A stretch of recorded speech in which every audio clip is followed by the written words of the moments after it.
Hi guys, I'm Abby Roberts and welcome to my GLAMOUR Unfiltered. I think because it's kind of like the anti-social media app, I guess. It's been like so many years now that social media has been so airbrushed and all about being super polished, especially on Instagram. It's like all filters and Facetune and that kind of stuff. And I think YouTube as well even got like super oversaturated, and TikTok came along and it was just so refreshing to have like a social media where people show all the behind the scenes. I go on there with my spots out and everything, like, you know, everyone sees all the behind the scenes stuff, so it's quite nice to show that side of yourself, I think. TikTok has shaped me and educated me in so many ways. I think because it's filled with like all of these kids from different subcultures, and with that brings like different aesthetics and even just viewpoints and stuff. Like I feel like I've been educated on issues that I didn't even know existed. So I'm like super thankful for TikTok in that way, as well as like just inspiring me with like my art and stuff. I feel like I really found like my aesthetic. I kind of struggled with that for a long time, like, oh my god, who am I? And everyone like around you is always like, you need to know exactly who you are and who you want to be. And I was just like, I just want to dress all these different ways and I don't have to pick like one thing. But I think TikTok totally embraces that.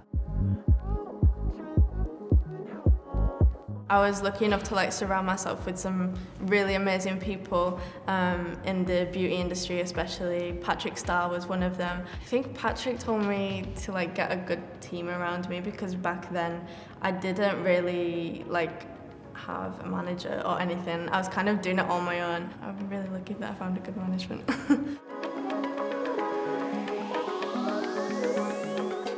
I think is probably how like fearless they are and how we are, I guess, and not afraid to challenge society's like standards and that kind of stuff.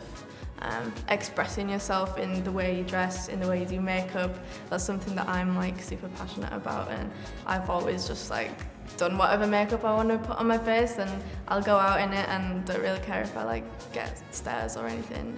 You know, it makes me happy, so I do it.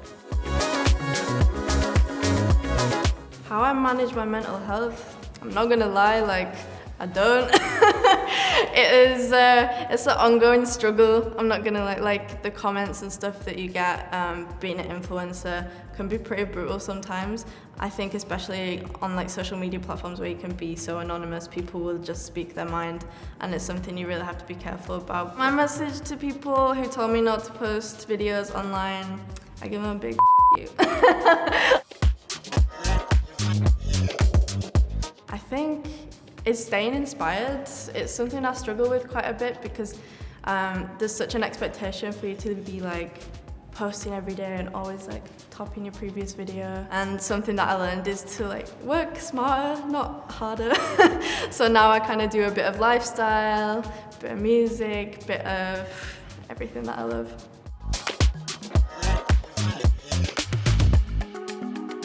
There are always comments that like prey on your insecurity, I think. I'd like posted videos in, I don't know, revealing outfits or tight-fitted clothing, and then people like commenting on my body. You just have to work on yourself and like being as confident as you can be in yourself, so that it doesn't let other people's opinions faze you, if that makes sense. So look after your own mental health before worrying about other people's opinions.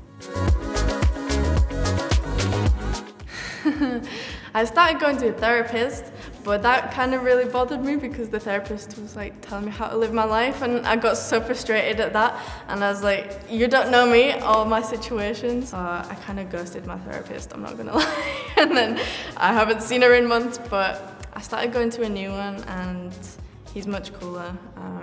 He kind of doesn't tell me how to live my life, he just lets me vent to him. So I just rant at him for an hour, and that's kind of therapeutic. As well, I think working on my music is something that I've found really therapeutic, like getting to vent those feelings and emotions and putting that into songwriting.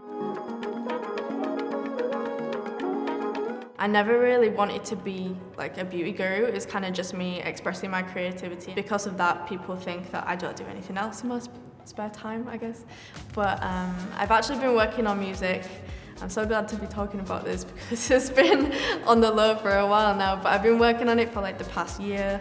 I'm like, if I can do this with makeup, I was at makeup when I was 11 years old, let me tell you. If you watch that YouTube video of me doing my sister's makeup, it is terrible. I believe that if I put in the hours and the dedication that I could be a good musician, and I'm very proud to say that the songs that I'm coming out with, they're kind of fire, I'm not gonna lie.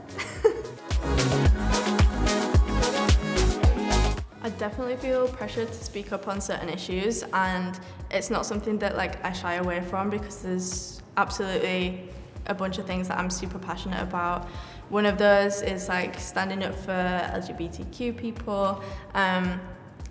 I owe so much to that community because it was like how I got into doing the crazy kind of makeup that I do. You know, I grew up watching RuPaul's Drag Race and was like so inspired by all the drag queens, and it was that crazy kind of makeup that led me into doing the wild makeup that I'm kind of known for.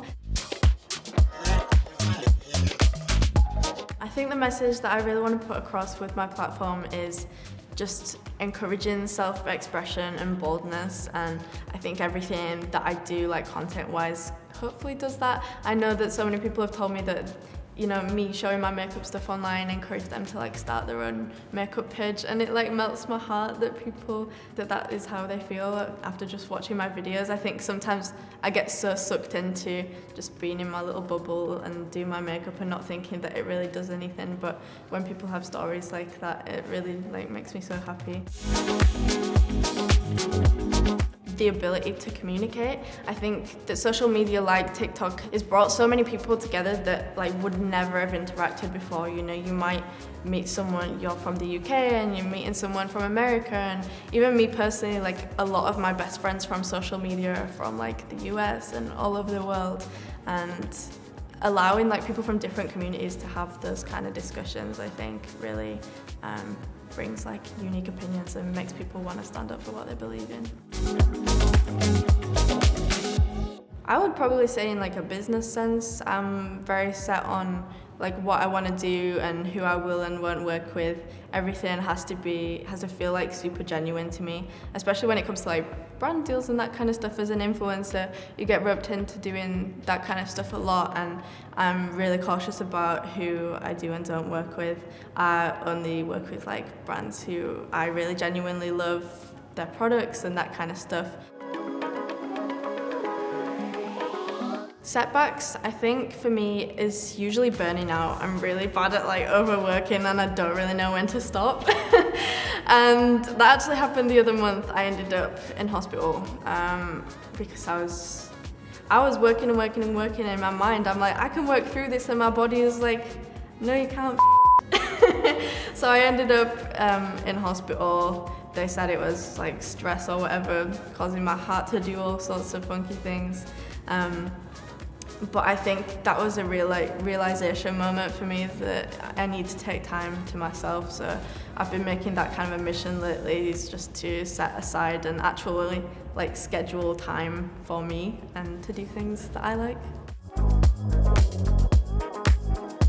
I think as a young creator, I often get looked down upon for being like a woman and being young, and people think that because I'm so young and I'm a TikToker or an influencer or whatever, that I don't have a brain and I'm not like a businesswoman, but that is something that I'm really passionate about. I've been doing social media since I was 11 years old, and I always knew what I wanted to do, and this was not an accident.